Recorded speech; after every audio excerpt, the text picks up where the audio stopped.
anything else. We don't want to know. We're dedicated, yes. To our favorite shows. Oh, my circuits! Everybody loves Hippo Scary Dog! Blurson at Blursville. Futurama. Good evening. You are listening to a Rattlegion Broadcasting premier podcast TV party tonight. I'm your host, the mandated reporter, and frankly, I'm mortified, Mr. Mark Rattledge. And tonight, our favorite show is NXT TakeOver 31, brought to you by the good people at the WWE, NXT, and the Capitol Wrestling Performance Center, whatever they're calling it these days. I am joined by the Podsmen first. Capitol Wrestling Corporation, that's what they're calling it. First, from the Superblog team-up, Mr. Chris Bailey. How do you do, sir? I am behind plexiglass and a steel cage, so I'm ready to rock here. You can't hold me back from my views here tonight on NXT TakeOver 31, baby. Hey, go ahead, shake that plexiglass, make some noise. And from the Cosmic Treadmill, Chris is on Infinite Earths and whatnot. Ladies and gentlemen, Mr. Chris Sheehan, how do you do, sir? Hey, I'm all prepared to channel my inner Rattledge because I think I'm going to be saying this was fine a lot today. Oh. Yeah, this was a takeover. This was nothing special. Oh. That's what they should have called it. NXT fine. Nothing special. Would have been better than 31. Like, can we just talk about that for a second? How did we go from, Sure. like, In Your House and Triple X and 31? Like, you know, this should have been called NXT TakeOver. We've run out of ideas. I guess Shotzi wasn't available tonight.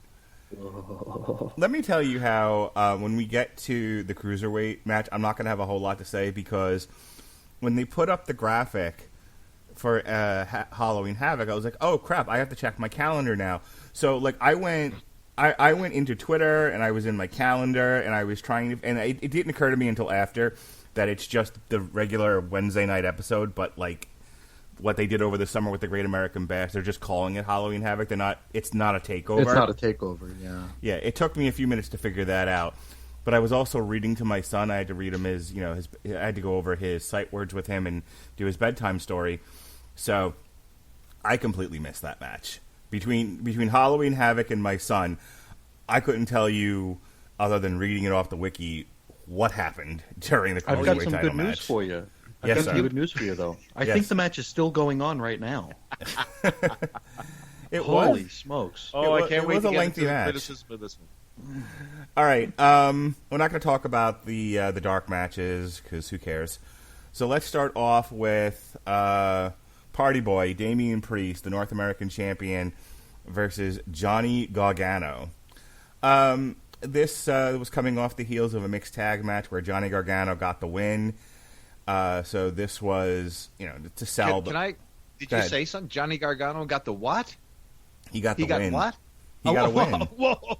Surely you just, sir. Yeah, Johnny it was- Gargano winning. Oh Yeah, my it was God. on NXT, believe it or not, in a mixed tag match with him and Mrs. the Gargano way, Candice LeRae versus Wow. Damian Priest and Io Shirai. Can I start with the that Gargano has the worst win-loss record in the history and annals of faces and heels in NXT? like he is at like the Fandango level. The Fandango curve. Yes. Like, The he's- Fandango line. Yeah. why does he keep getting title shots? Like, somebody tell me. I just can't wrap my head around it. Well, he's supposed to be like the spunky underdog, right? Except that he's a heel now, which makes no sense.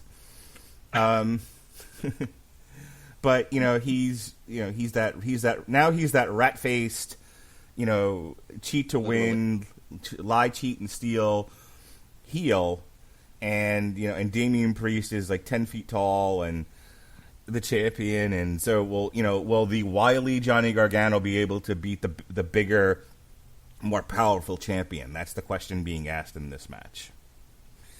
And, I thought it was a pretty good match. Johnny Gargano used his speed and quickness to try to get around Damian Priest.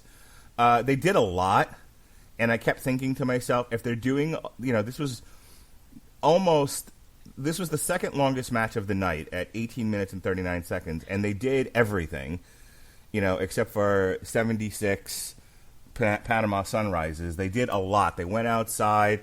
They were flying all over the place. They were slamming each other into the stairs. So it was a good, hard-hitting, brutal match, but it was a weird one to kick off the show with, because, how do you follow this now? What does everyone else have to do to build up to the main event? It's like, you know, this is my big criticism about NXT TakeOvers, is sometimes they blow their load right at the beginning, and then after, I was thinking about, and I don't know if you guys remember this from when you were kids, but Saturday night's main event would, within the first hour, do the main event, but there was a second hour that was lesser matches. Yes, it was Coco Beware versus the Boss Man, and right. all kinds of fun stuff like that. Yeah, they gave you Hulk Hogan, right off the bat. First. Right. Yeah. And that's kind of what this felt like. We're going to go to bed right after that, yeah. Well, it wasn't 11 o'clock at night. But that's kind of what this felt like. What did you think, Sheehan? Johnny Gargano, you ever you go into your pantry and you find that loaf of bread from a week and a half ago, and you wonder if you can get one more sandwich out of it. Is it all moldy? Is it all stale? Is maybe in the middle there's a couple of soft slices that you can make one more sandwich with? That's Johnny Gargano. Beyond stale, but passable. You think ooh, you get excited when it's oh, it's a Gargano match. It might be good, and then it's okay, it's the same shit we've seen a million times. I think dude just needs he needs a change of scenery, in the worst way. His heel turn comes across as nothing special because we already had his failed heel turn the first time, and this match, it was okay, but I just couldn't get excited for it. We still haven't established what Damian Priest is yet, besides an archer who trawls the streets of New York City, archering. He's a party and boy. Drinking. He likes to get in the hot tub with his pants on. Guys, he is the product of a writer who watches TNA wrestling and watches Rob Van Dam's character with the exact same gimmick, with the hot tub and the strippers. It's the same character, except they just took it and put it on NXT because nobody watched Impact. Added a bow and arrow. Yeah, he added the bow and arrow. We needed a vignette of Damian Priest snorting a line of ants. Yeah, I found myself lost in this match, and not in a good way. It was just okay, just happen to me, and finish. But Johnny gets another loss, and which pretty much telegraphed what was going to happen later in the show with Dollar Store Candace. But it took the wind out of my sails. It wasn't so much me wondering what could follow this. It was just wondering what are they going to do to me next, because it was just I'm so tired of it. Bailey, what you got for me? You remember when we praised the last WWE pay-per-view? We said that, hey, they did every single match wasn't trying to be a Tokyo Dome 5-star, 7-star classic. You know what I mean? They had different finishes. They avoided the Young Bucks formula. Well, by to Jesus, as they say in Newfoundland, they went right back. Time. Yep. They went right back. The Young Bucks booked this entire pay-per-view because I guarantee you this was kick out after kick out after kick out after finisher in every single one of these matches. And I like this match. So it started out, I gave them the 1, you know what I mean? Okay, yeah, we're going to go to this well right away. Perfect, no problem. So the first thing that I noticed about this match is the glaring height discrepancy between Priest and Gargano. This looked like a mismatch. Do you ever see the big bully, on the schoolyard, and he's just got his finger on the head of the little guy, and he's just swinging for the fences? That's what this reminded me of. I mean, it was just pointless. Gargano lost again. But the one thing that I would say about this match, despite Damian Priest really, really struggling to put away Gargano, kick out after kick out, Damian Priest lost his wind with about 10 minutes left in the match, and his legs became spaghetti. I mean, you watch how he started in the match. He starts out pretty furious, you know what I mean? His moves, the exchanges are crisp, nice and clean wrestling, and then his legs go to crap, and now he's just almost barely going through the motions to hit knees, and even when he slaps his leg to hit a punch, it's delayed half a second, and everything just seemed like it was on slow motion for him. And Gargano even a couple times had to run or slow down to catch up with his speed. It was a really, really awkward ending. But Gargano loses again. Damian Priest, I will say, visually is coming around. I sort of got that that superstar look to him right now. I'm starting to adjust to his whole deal. But man, I don't know. This was an omen of bad things to come in this pay-per-view. Let's put it that way. All right, so Kushida, his big thing is that he likes to cosplay as Marty McFly. So Velveteen Dream cosplayed as stripper Doc Brown. This is a show that I don't want to see. This is one strip show I ain't paying cash for. You know, it's funny. Somebody on Twitter was like, Velveteen Dream cosplaying as Doc Brown who liked to hang out with teenage boys. And I was like, really? Here we go again. Why? He's clearly doing Doc Brown. Kushida's doing Marty McFly. Don't read more into it than that. For goodness sake. But he did look like the stripper version of him. Like, he should have came out to like Huey Lewis in the News, and there should have been girls like shoving dollars down his pants. No. This was a pretty brutal match. I haven't Kushida comes on the TV, and because I didn't follow him in Japan, I have no great love for the guy. And they pushed him. They didn't really push him in the beginning. He got a lot of losses to start off with. So and then the Velveteen Dream, I know people got into him when there were crowds, and then he doesn't work quite as well as without the crowds. And now, he's got the allegations, and he's just Velveteen Dream seems unsavory. He seems a little icky. So between Kushida, who I had no interest in, and Velveteen Dream, who's icky, and the previous match being as brutal as it was, I was like, what are they going to do here? And I'll tell you, I haven't heard someone scream this much in a 13-minute time frame than the last time I watched my dad's bondage porn. Jesus Christ. Velveteen... What? Boy, did we take a wrong turn at Albuquerque. I wrote that one down, and I was like, I'm waiting for the podcast to do that one. Velveteen Dream, every time I turned around in this match, was screaming his head off. Like in mixed martial arts, if you yell, that's it, the match is over. They just stop the match.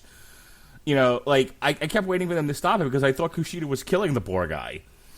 So this was brutal, and Kushida really unleashed a mean streak here, and Velveteen Dream got his ass kicked. But this was uncomfortable to watch. What did you think, Bailey?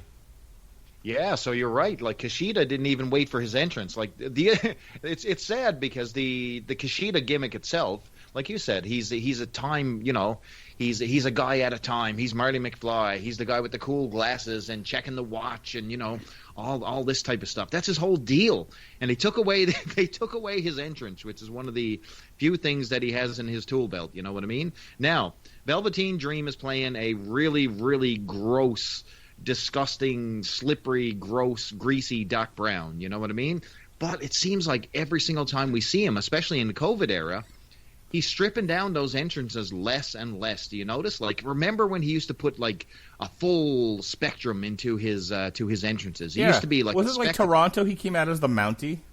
Oh my God, he used to do like Hogan. So much come effort. out on a throne. Yeah. Instead, this thing, he just went and borrowed janitor's gloves, put some plutonium stickers on it, and sprayed his hair white, and that was it. Doc Brown, look, stripper Doc Brown. There we go. That's my gimmick. Anyway.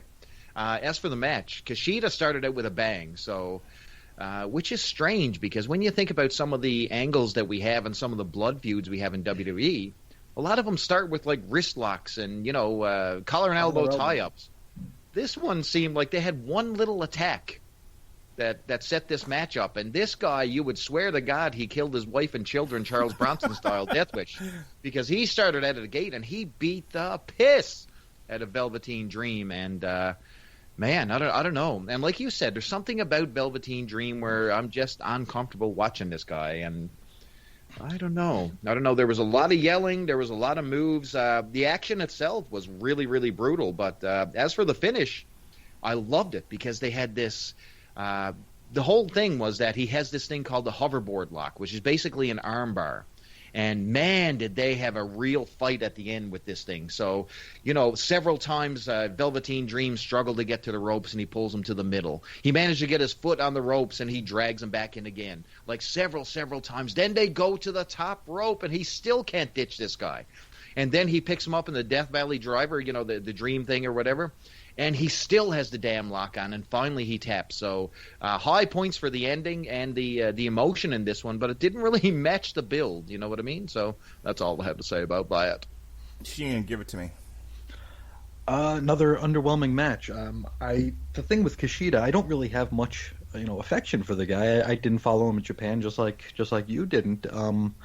But the only thing that's notable about him is that he has like this sort of fun and friendly gimmick of Marty McFly here. And then we have him completely lose his shit, which, I mean, are we going to be able to, like on Wednesday, is he going to come out and like check his watch and like hop into the DeLorean again, or is he just going to be a killer? I don't know where we're going with this. And time killer. The time splitter killer thing. Yeah, I mean, like Bailey said, the ending was really cool. I think that was very, very creatively done. Just being able to hold Velveteen in that Kimura key lock, whatever the hell it is. But seeing Kushida, who isn't a big guy, and comes across as like this family-friendly gimmick, just murdering Velveteen in the middle of the ring, I just don't see where we go from that. Is Velveteen going away for a little while? Because he should. But oh boy. Far away from children. Oh, I mean, from the. I just mean in general. I mean, let's take all the allegations out of it here. They've kind of shit the bed with Velveteen of late. They brought him back to do the match with Cole, which, people were still kind of behind him, and then all of a sudden they gave him this tepid, sort of half-cocked heel turn. Like, how did this match even start? Did they just cost each other matches for no reason? It was the middle of a three-way, and he just basically beat him down after one match, and that was your build. That was your blood feud.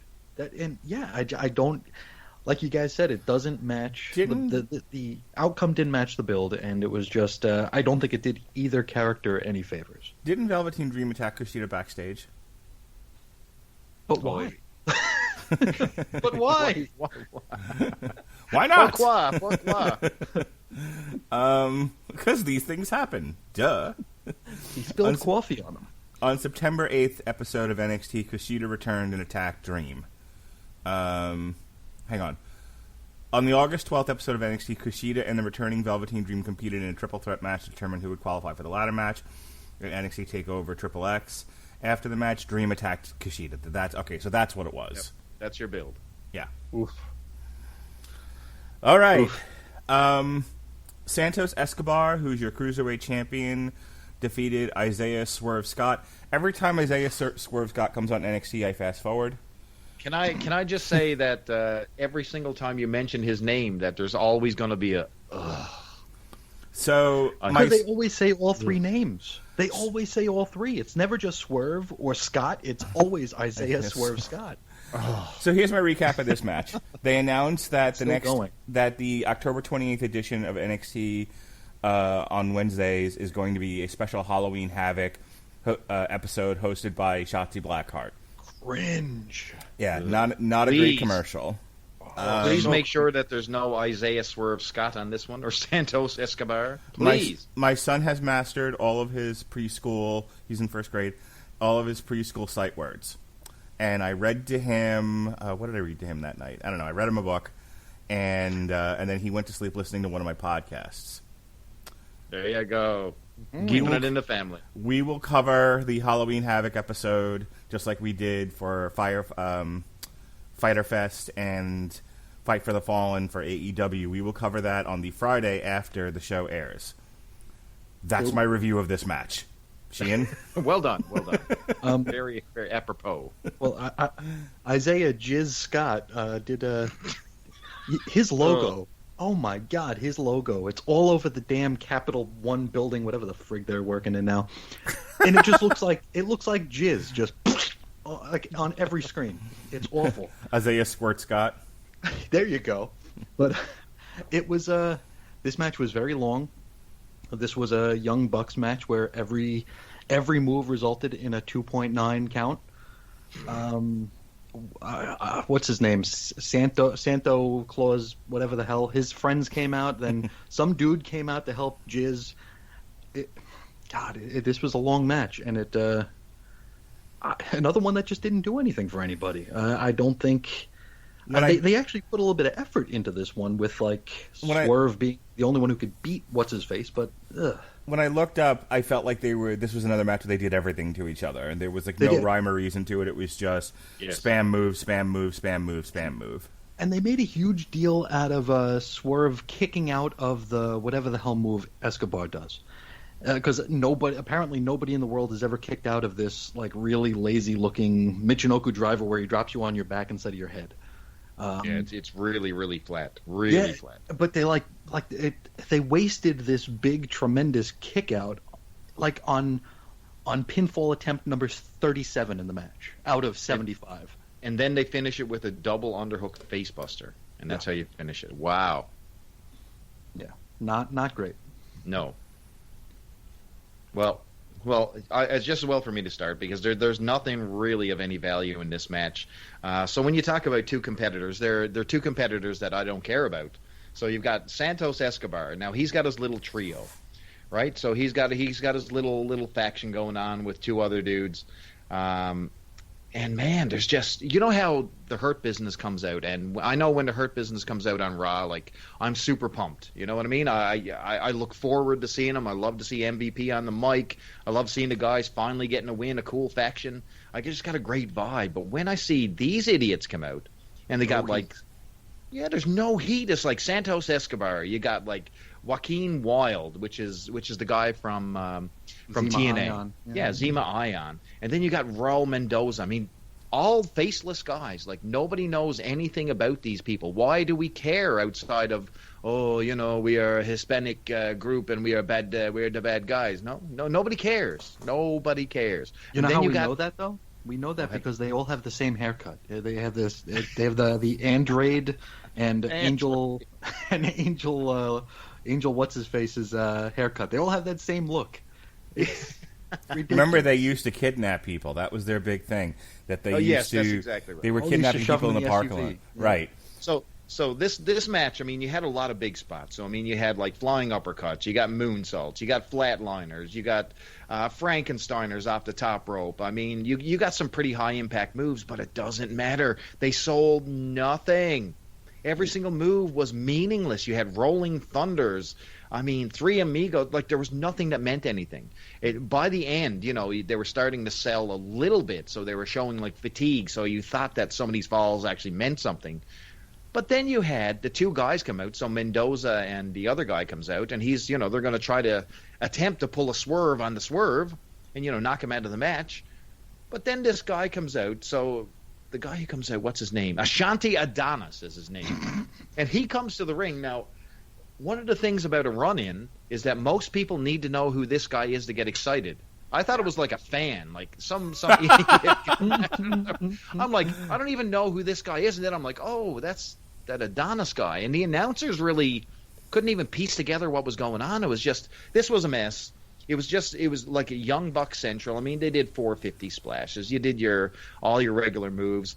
Escobar wins in 15 painful minutes of this match. So I don't care. And if I ever see Isaiah Swerve, Scott ever again, I don't care. I hated this match. This really was only 15 minutes? 15 minutes, 18 You're seconds. shitting me. Wow. This thing felt endless. It did. Well, that was painful. That was 15 minutes I spent looking everywhere but the television. Lucky man. All right, a match I did pay attention to: Io Shirai versus Candice LeRae. These two had a blood feud last year when Io Shirai initially went crazy and lost her mind and beat up Candice LeRae. Well, this is now they've switched sides. Now Io Shirai is a face, and Candice LeRae is lying and cheating and stealing the Johnny Gargano way in order to get wins. She won a battle royal, which I just caught up with NXT last night. Did you see the battle royal that led to this? Specifically, Did you see Katie Catanzaro butt scoot on the floor? Yes, I did. Holy crap, man! Like, I knew she wasn't going to win, but she has to be my favorite jobber right now. Like, she has to be my favorite girl wrestler just because she's so athletic. Like, I want to see her on TV more just to see the more crazy shit she can do. Listen, she's too big of a talent. Honestly, she's too big of a talent just to waste. In jobber mode. So I know there's big things planned for her. I mean, she is good. She's good stuff, man. I enjoy it. Like you said, my favorite jobber too. I want to see her like in cage matches. I want to see her in like ballroom matches. I want to see her balance on stuff and like flip off things. Yes, please. Put her, and she needs to gimmick it up a bit. Like, I know I did a moratorium on people dressing up, cosplaying like superheroes. I need her in like the Spider-Gwen outfit. Oh, God. Oh, no. Oh, no. Or Squirrel Girl, just because I like furries. Hi-oh! All right. The 70s never go out of style. So Io Shirai defeated Candice LeRae in 16 minutes and 45 seconds. They had a match. It was fine. These two work well together. This was hard-hitting. Candice LeRae tried everything she could, including cheating. Oh, and I remember how this ended now. And I actually thought this was hilarious.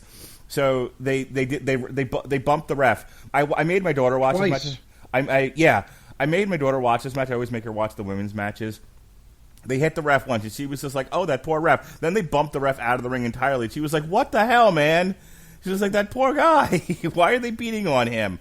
So then Johnny Gargano, which I'm going to try this. I'm going to, like, the next live event I go to, if the ref bumps out, I'm just going to throw a referee shirt on and run to the ring. Because apparently that's how you do it. Bailey, you need. Just stick the shirt on. Bailey did it that way. Johnny Gargano did it that way. You don't need to actually be a ref. You just need the shirt in order to be a referee. So he came out. He tried to steal a victory for Candice LeRae. They did the belt shot. Nothing worked. Io Shirai was able to undo all these different machinations from the Johnny Gargano way, and she secured herself a victory. What did you think, Bailey? So, I enjoyed the match. So, Candice seemed to have got an upgrade. So, she's got a little bit of, dollar store hairspray or hair dye in her hair now, finally. Like, it's a little, a little bluish or purplish, depending on how you're looking. And you have, she comes to the ring with, like, a purple robe. Look at that. Like, they're spending money on Candice LeRae here now. And then, what's funny about this entire match, I think, is the build-up. So you have, think about when Io Shirai turned heel, okay? Everybody, she went crazy and all that stuff. Do you recall who she hit to turn crazy? It was good old Candice. Yeah, it was Candice LeRae. So this all comes full circle. So now you have, this basically she caused Candice LeRae to turn heel. This is all comes full circle here. So I really like the storytelling in this one, to be quite honest with you.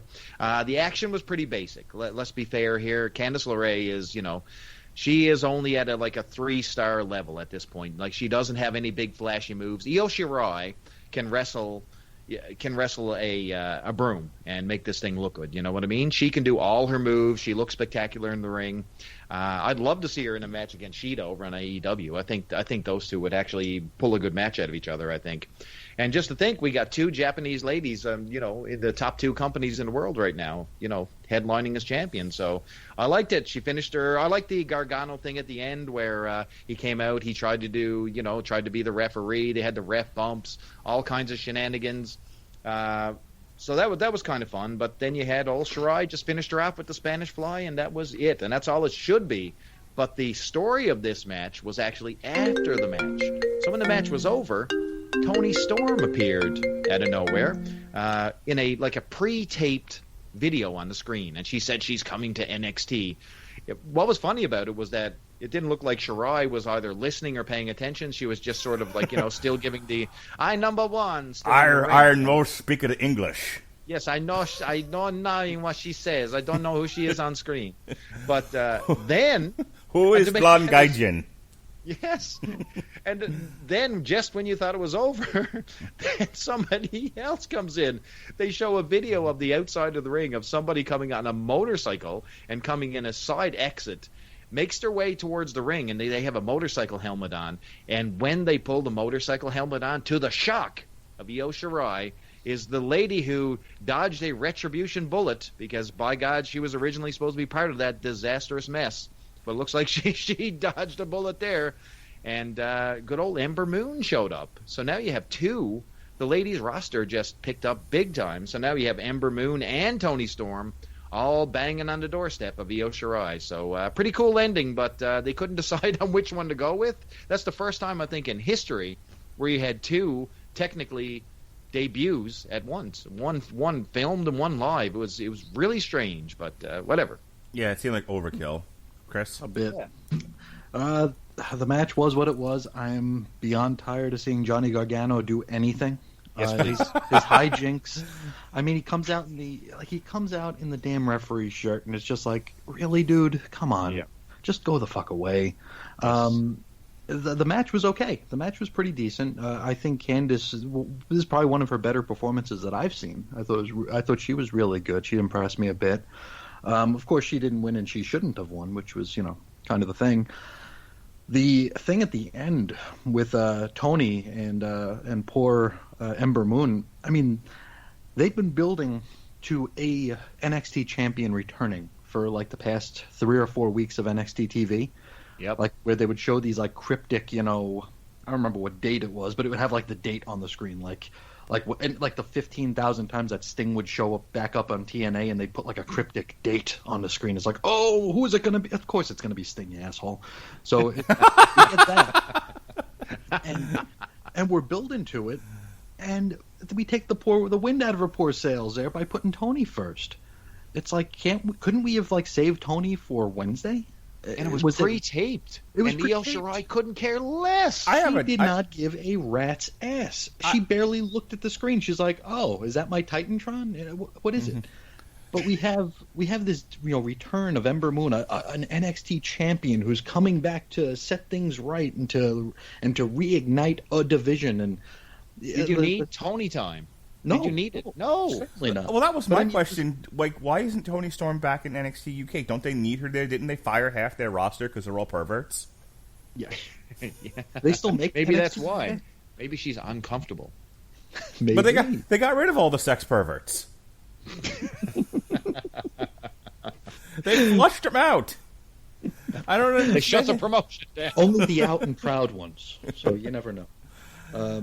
But I just feel like, I mean, the speculation for this returning champion was like, people were guessing like Bo Dallas, people were guessing Robert Roode. I mean, people were making some outlandish guesses at who his former champion was. And it's going to be Ember Moon, and she's going to be upstaged by someone who sent in a pre-tape. And all she did was she took 2 or 3 attempts to get this motorcycle helmet off her head. Because like she went for it once, then she stopped. She went for it again. She stopped the second time, and then the third time she yanked it off. And she like by then we were over it. and nasty too when she took it off. Like Oh, she was like, Yeah. like Yeah, she was she- beyond Thunderdome or something Yeah, there. she looked like a survivalist or something. It Yeah, was just not great. I don't know if she's a face or a heel. I guess it probably doesn't matter. But yeah, such a wasted opportunity. And by the time it ended, I forgot that there was even a match. So there's that. Amen. All right, so this next match I absolutely loved. This was our main event, and going into it, I was like, Kyle O'Reilly. But, Finn Balor has to face somebody, and he can't face, Adam Cole and Johnny Gargano every week. Thank God. So, But isn't this NXT? I thought that's what we did in NXT. Yeah, really. So they have to come up with new people, and that this is, and I was thinking about this. I was thinking about Big Chief. I sit at the head of the table. This is how I feed my family. Recognize me. I was thinking about the COVID era, and if you're going to put matches as your main event that probably aren't going to sell tickets, but you need to build up some new people, you need to give some new people a try, you want to experiment with some things, now is the time to do it. Because you've got your television audience that isn't going anywhere. I mean, they're going to watch passively no matter what you put on TV. You don't have to sell tickets, so you don't have to it doesn't always have to be Austin versus The Rock. So you can experiment with a Jey Uso. You can experiment with a Kyle O'Reilly. This reminds me of how things used to be, where, Bret Hart might be your champion, and, but he'd be wrestling like Hakushi. Like, not every main event title match was your 2 or 3 guys at the top of the card. Lists. Yeah, Yes, they it keeps it fresh, Mark. they experimented with some they experimented with some mid card guys in the main event just to see how they would do, and you got fresh matchups that way. So yay for Kyle O'Reilly. I didn't see much of his Ring of Honor work, and so I've always seen him as one of Cole's underlings in the Undisputed Era. So this was his moment to shine, and shine he did. This match was everything I love about wrestling. This looked like a wrestling match. This was hard hitting. This got bloody, I think accidentally, but accidental blood is still blood. From what I've read, they both got injured, and this ended earlier than it was supposed to. This match was nearly a half an hour long. I don't know what more they were supposed to do to each other, but I'll tell you what they didn't do. They didn't go to the outside. They didn't do spam finishers. They didn't try to slam each other into the post and the rail and this and that. There weren't 1,000 ref bumps. Nobody interfered. These two just had a brutal wrestling match, and I loved it. I was so happy when this match was over, not because it was over, but because I got to see what I like about wrestling. Like Chris and I talked about Big Chief versus Jey Uso a couple of weeks ago, and that's the other thing I like about wrestling. When there's a good story in the ring. So if you give me good brutal wrestling that looks like wrestling, or you give me good psychology, I'm happy. I don't ask for a lot. And between Finn Balor, Kyle O'Reilly, and Roman Reigns versus Uso, I'm getting what I want out of wrestling. It helps that I don't watch Raw and I don't watch SmackDown. Once every few weeks on a Sunday, I can just about tolerate wrestling, and I learn to love it again. So that's the secret to my success, Mr. Sheehan. Yeah, this was a great match. I loved it all the way up till the end when Finn kind of forgot that he had an injured leg and went for 17 stomps in a row. I thought that was a little bit weird, but no, the match was really good. Kyle O'Reilly surprised the hell out of me. You know me, I don't watch the alphabet shows. I just watch, WWE. I don't really, I don't go to the Rows or the Rows or the AUs or whatever. Yeah, I just watch the one damn show. So I didn't know anything about him other than the fact that he was ugly. So I didn't know he was any good. I didn't know if he was any bad. He surprised me. I thought he was really, really good here. Of particular note, you had Finn Balor have Kyle O'Reilly in an arm bar, and then he started strumming his arm like an air guitar. But I looked at it quick, and it looked like he was jerking off. I was like, what in the hell am I looking at? And I mean, that's like a GIF. Cue the Isaiah Swerve Isaiah type Scott. Yeah, because that's like a GIF that I've been seeing online lately. It's like, and every time you see it, it's like, what the hell am I looking at? But it's funny. I really, really like the match here. The blood, I don't know if the blood was legit or not because the ref didn't put gloves on. So I was wondering if they were capsules. The fact that they were both bleeding from the mouth kind of felt suspect. Of course, hearing that they were injured after the fact makes me question, maybe it was legit. But the fact that the ref didn't put gloves on was a little bit telling to me. I was pulling for O'Reilly to win because Balor kind of bores me. So I was hoping for an O'Reilly win, though I feared that we were going to go like a Randy Orton and Evolution sort of turn after that, if that were the case. Also, Finn Balor has probably the worst tattoos I've ever seen in my life. And wrestlers are known for having really, really rotten tattoos, and Balor raised the bar. So there's that. The aftermatch, I don't know who this big dude is. Is his name Rich or Ridge or Ridge. Ranch? Ridge, like my farm is on a ridge. Okay, yeah. I thought he was a babyface because the last time I saw him, he was fighting Grimes. So I thought he was a good guy, but I guess not. Or are they or are the undisputed? Technically, he is because he threw Adam Cole. But I thought they were over like a sack of potatoes. Okay, so they're not baby faces officially yet. Okay, NXT and the whole babyface heel thing makes no sense because here's the other thing. Jade's a great bro. Austin Theory is a heel. He's a douchebag, and he wrestled Adam Cole, and so you had Adam Cole, who's like, you can either fight me or the entire Undisputed Attitude's going to beat the shit out of you where you stand. And he was like, well, easy for you to say. And then he had a match. But it was a match between two heels. Kyle O'Reilly was the heel in the Finn Balor match. Finn Balor is a face champion. So I don't know what they're doing with heels and faces. This is the one, like, my one big negative with the WWE right now, is that they seem to have given up on heels and faces, and half the time it's heels versus everyone's. Yeah. It's like the heel to Hurt Business and Retribution. Everybody's a heel. The heel to face ratio is like 90-10. Almost everybody is a heel, and they're all fighting each other, which doesn't make for great television. No. Bailey, what you got for me? Love this match. So this is a one-match show, really, when you think about it. If you're talking about standout matches that you might look back at in a few years and talk about, this one really, really raised the bar. So, I mean, I'm not a super fan of Finn Balor, but I am a fan of Kyle O'Reilly and the Undisputed Era. I love how they started this match. So just even they did a few subtle things that I really, really like from the ring introduction. So they have this lady, Alicia Taylor. And like they lower the lights and they bring the old microphone down from the ceiling. Yeah, really, really dug, the intro. So that was a cool vibe. It set it up as a main event. And they did the same thing with the Io Shirai match. But, just a good little bit of flavor there. O'Reilly's entrance where you saw him walk in with his Undisputed Era brothers, you know what I mean? And they left him at the curtain. And everyone, just basically fist bumped him at the curtain and he went out there by himself. Little subtle things like that really make a difference. The match itself, I mean, like you said, this was not a kick out Young Bucks type of match. This was hard hitting, in your face. They sold everything until the very end, where they sort of let go the old leg injury there for Balor. But there's one selling spot that sticks out for me. It was about mid match.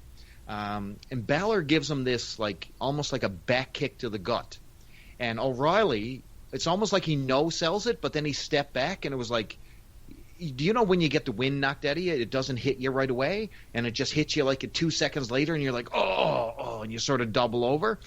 And I was like, that's exactly what he did. He took 2 seconds to actually sell it, and I'm like, yeah, just these little touches of selling just really, really make a difference, and that was intentional. That wasn't a screw-up spot.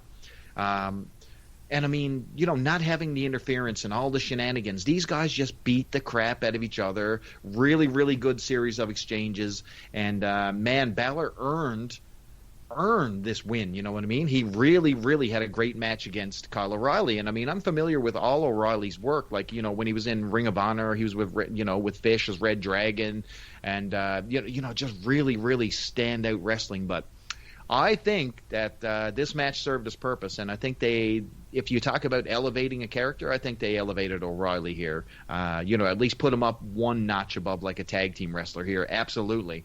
And I love what the WWE is doing, and we saw it with Jey Uso, and we saw it here again with Kyle O'Reilly. You know what? There's a lot of on-mine gold in those rosters, and it's just a matter of finding it. And you're never going to give. You're always not going to have this right next superstar in development, but someone might be sitting in your locker room who's gold.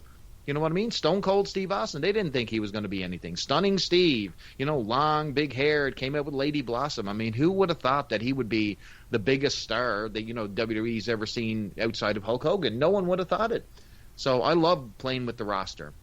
And as for this Ridge guy coming out with to end the match, it was a cool little ending. It was something different. You got to see a show of respect from O'Reilly and Finn Balor, which was cool. And then they brought in the Ridge guy, and he had Adam Cole like a sack of potatoes over his shoulder, and he basically threw him on the floor in front of the two competitors like a piece of garbage. And with the added little touch was that the Undisputed Era were looking in the ring, and they were even asking, Balor, did you know anything about this? And he's like, man, I have no idea what's going on here. And it's just a little touch, like a little bit of drama to end the show. And this was everything it needed to be, man. And this was a one match pay per view, and this one covered all the bases. I loved it. Yeah, this was look, Damian Priest, Johnny Gargano, Kushida, Velveteen Dream were not bad matches. If they didn't tickle your sack, that's fine. But I would not say they were bad matches. They might have been more maybe the same of what we've seen before. I thought they were pretty brutal. Those two, Finn Balor and Kyle O'Reilly, were all good, hard hitting, violent matches. Io Shirai and Candice LeRae had a competent match, and then the only sinker on here was the cruiserweight. Escobar and Swerve. Yeah, was the Spam Moves match. So I think this didn't feel like a takeover. This felt like another episode of NXT on Wednesdays without the commercial break. So a little lackluster, but the matches individually, the matches themselves were all competent to good. So I'm going to go ahead and give it a B-. Just because I'm what's in that special about as well. this? I'll give it a B. I'll give it even a little bit more extra credit because there were some, even Damian Priest at the beginning. That wasn't a terrible match. Yes, he ran out of gas, but Io Shirai match was more than passable, and the main event was I loved it. So right, I mean, there was some salvageable stuff here. I think that's what I'm saying. It's like this was all fine. I mean, Yeah. we said it at the beginning, but fine only gets you so far. It's not going to get you an A. Fine's going to get you. I could even elevate it up to B just because Finn Balor, Kyle O'Reilly was so good. But I don't want to overgrade the entire show based on one match. So that's why I'm saying like B-. Christian, I'll give you the last word. I'd probably give it a C. It was a one-match show, but I have absolutely no reason to want to watch again on Wednesday. Right. Nothing happened here that made me, go to the edge of my seat and be like, "Ooh, I wonder what's happening next." What about Tony time? Oh yeah, except for that, of course. Except for that, I do want to see her come out with some grease paint under one eye and wink at the camera. It'll be great. And maybe another plain blonde. Hoo. Hey, she's got dark hair underneath the blonde, so that's different. Oh, okay. But and maybe we'll get Shotzi Cringe Blackheart to howl again. And oh god, my wife saw that commercial and I was like, oh, this isn't wrestling. This isn't wrestling. But sadly, it is wrestling.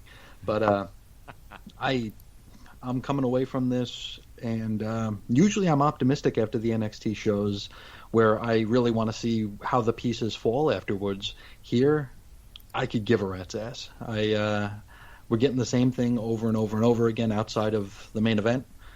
But even then, I mean, where do we go from here? Does Kyle O'Reilly get another match? Do we move on to poor, constantly injured Bobby Fish? I mean, what do we do? Who are they building to face Balor? Is this Ranch Ridge Holland guy? I have no reason to care about him either. I don't know. This feels just very, very throwaway. Almost reminiscent of the old FCW shows, where it's just like, even down to the aesthetic outside of the outside of the monitors. I mean, we have one row of fans because we haven't mentioned that, but they actually had fans this time. I think they were fans. They were promoted as fans, I guess, 100 people or whatever. But they didn't look all that motivated, except when the camera was on them. That's when they'd start pounding on the plexiglass, and there was just no heat. And nothing makes me excited about moving forward with it. So it was there, it was fine, and it's over. All right, the next WWE show is Hell in the Cell. That's October 25th. I don't think I initially added it to my calendar, so I just threw it on there now. But I've loaded that week up with other stuff. Can we do that one Monday during the day? Are you guys available? You guys have the show watched Sunday night and then be able to talk about it Monday? Yeah, I will. Yep. All right, cool. So then, the next time you'll hear the Podsmen discussing wrestling will be Monday, October 26th. We'll have the show out in daytime. I hope we get another Randy Orton Drew McIntyre match. We are getting that. Funny you should mention it. Do you think we might get two? Maybe we'll get three. Ooh. I want a best of 7 falls match between them. Yeah, these are all return matches from the last show. It's Jey Uso versus Big Chief in the Hell in the Cell, and then Drew McIntyre versus Randy Orton. Which, it's so funny because we were just talking about how, hey, they're giving people a chance. It's really cool, blah, blah, yakety schmackety. Except on Raw, where it's Randy Orton, Drew McIntyre every day, all the time. Hell in a Cell : Backlash. Let's do it. Because I just can't get enough of Randy Orton. I just can't get enough of Randy Orton. I just can't get enough of Randy Orton. I've had enough of Randy Orton. That's a win. And when are we talking about Effie's Big Gay Brunch? This is the question I have for the entire Rad Religion Broadcasting Network. When are we doing a watch-along to Effie's Big Gay Brunch? Are we doing a review? Are we breaking it down? What are we doing with Effie's Big Gay Brunch? I don't know what's happening there, At but wrestling? I might be sick that day. I don't know. So Effie is an independent wrestler. He wrestles in fishnets, and he, as part of the collective, which is a bunch of Is Fishnets a company? Fishnets are garb, things you wear in your legs. Oh, Stockings. Okay. I thought it was like an all elite thing, you know. Think I Betty wrestled in Page. fishnets. Think Betty Page, but a gay wrestler. Okay. Yes. That's a 1-to-1. Yeah. Yeah, sure. So yeah, go on Twitter and search for Effie's Big Gay Brunch, and you'll see that he's doing a show as part of the collective, the Game Changer Wrestling Collective, and that's his show, Effie's Big Gay Brunch, celebrating the LGBTQ wrestling community. That'll be covered by the Podman, Mark Radlich. I'm trying to get Alexis to watch it. Like, come on, Alexis. You used to watch wrestling with Sean. Surely you can watch Effie's Big Gay Brunch.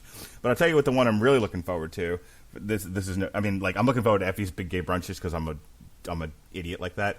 But the one that I'm also like really looking forward to, like in an I like wrestling way, Josh Barnett's Bloodsport, which is being that actually looks good. Yeah. Yeah, that's being headlined by the Mox versus Chris Dickinson. The Dirty Daddy, Chris Bailey, Dirty Daddy, Chris Dickinson. Can you dig it?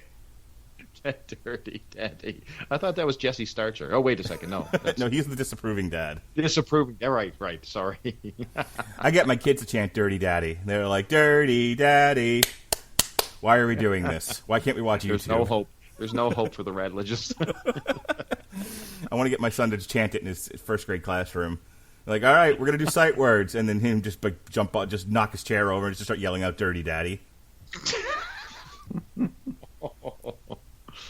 Oh, man. Anyway, so that's a no on both Effie's Big Gay Brunch and Josh Barnett's Bloodsport. I would call it more or less a hard no for me. All right. Where could one find this Effie thing? On the Fight Network. On the What Fight the app. hell's that? FITE. You got to get the Fight app on your TV that's or like your too much work. When does it come out? Saturday, October 10th, and then and during the day, and then Josh Barnett's Bloodsport is on the 11th. And that one has Moxley in it? Yep. I don't watch things with Moxley in it. I don't do that. He's all What a elite. whiny He's all bitch. elite. But what about the Dirty Daddy? Oh, man. That's something that like can get your kids taken away, right? I don't want none of that. All So right. is the Mox match? Is it going to be him standing in the ring saying, "Wow, wow, Vince McMahon made me a clown. Wow, wow." Yes. N- Yes, That's it it. will. No, Josh I've Barnett's seen that Blood- one already. I've seen that one already. Josh Barnett's Bloodsport is work shoots with no ropes. Yeah. So think Raw Underground, but so Brawl for All, except we like it because it's not WWE. and no ropes. Oh, I love it. I love it. Yeah, If you because get Vince McMahon ruins everything. But if we're doing a Brawl for All in a different company, awesome. So if you get a chance, you can find the matches online. You should actually check out Karrion Kross has been on Bloodsport. Chris Dickinson's been on there before. Josh Barnett, obviously, this is his thing. Before him, this was Matt Riddle's Bloodsport.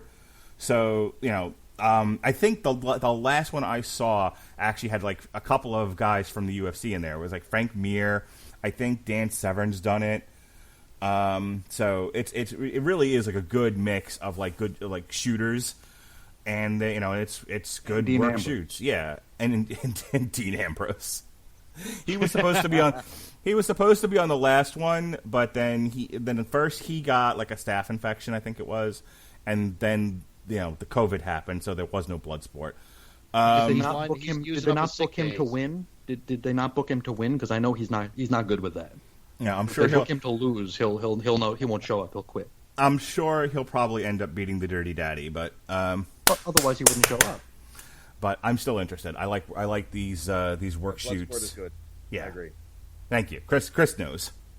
It is good stuff, Sheehan. It's not AEW, but it's actually a different brand of wrestling, and I think you'll dig it. Eh. Now the Big Gay Brunch, I don't know, but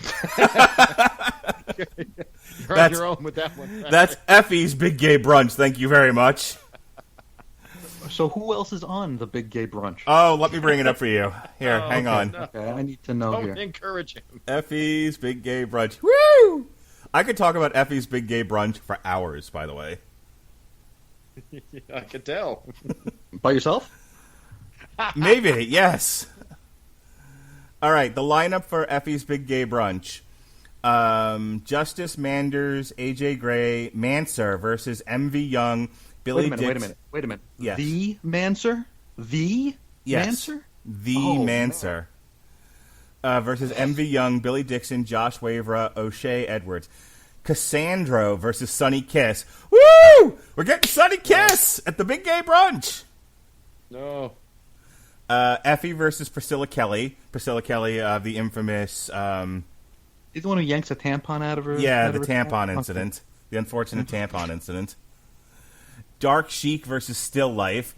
And this is just for you, Christian. Come on, we got to talk about this. The Twink Gauntlet. Boy.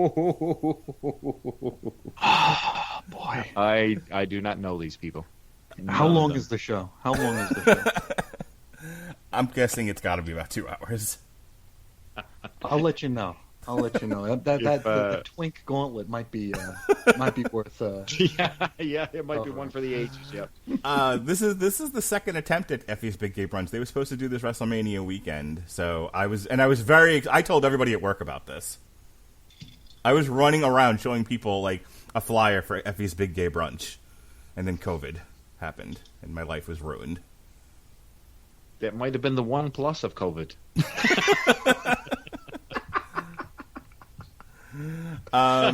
So yes, this is Saturday, October 10th at 11 a.m. from the Marion County Fairgrounds. Only available on the Fight app, F-I-T-E.